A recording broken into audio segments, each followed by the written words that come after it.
For 3.5 years, Dorothy Robinson and Denise Ligon walked into work at this Mercedes dealership on Hampton Avenue. And they say they were pressured to negotiate deals they knew weren't fair. When I had an African American client, it was more difficult to get the deal approved. I witnessed that they treated Black customers differently. Every time they voiced concerns to management, nothing happened. I had got frustrated, my clients got frustrated, and that's when I said something to the desk manager, like, you are overcharging them because they're Black.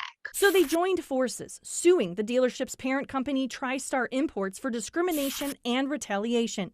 The two women say they, along with their Black female coworkers, were treated more harshly. The lawsuit alleges one manager often refused to accept checks from African American customers, but accepted checks from the white customers who came to the dealership. In depositions obtained by the I-Team, both women alleged managers would mark up interest rates or hold checks for Black customers. At one point, Robinson said she raised her voice with a manager while trying to negotiate with a Black customer when she felt a deal was too expensive. In that same deposition, she testified that she was later suspended. Robinson also testified that there were, quote, other salespeople complaining about this practice. It's so much bigger than what people know. The I-Team found similar allegations in car lending across the country. The Federal Trade Commission fined an Illinois auto dealer last year for sneaking in illegal junk fees to Black consumers. The FTC found that dealership also illegally tacked on fees for unwanted payment insurance and paint protection. It cost car buyers hundreds, sometimes thousands of dollars in hidden fees. And in 2013, the Consumer Financial Protection Bureau ordered Ally Financial to pay over $90 million in damages and penalties for spiking interest fees on Black borrowers. They have an incentive to unfortunately charge people as much as they can. John Van Alst is an attorney with the National Consumer Law Center.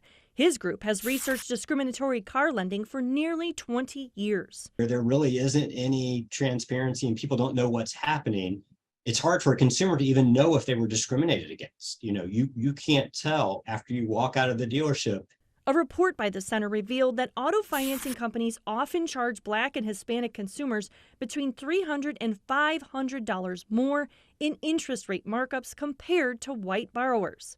Alst is lobbying for more transparency in the process. We'd like to see those things, the price set on the value of the car and the cost for credit, the interest rate you're charged based on your credit worthiness rather than your race or ethnicity or things like that. The only thing they happy to hear is that they approve, but they don't know under what conditions I'm approved for. It's almost like doing a deal with the devil. Robinson and Ligon won their suit, and a jury awarded them $1.8 million.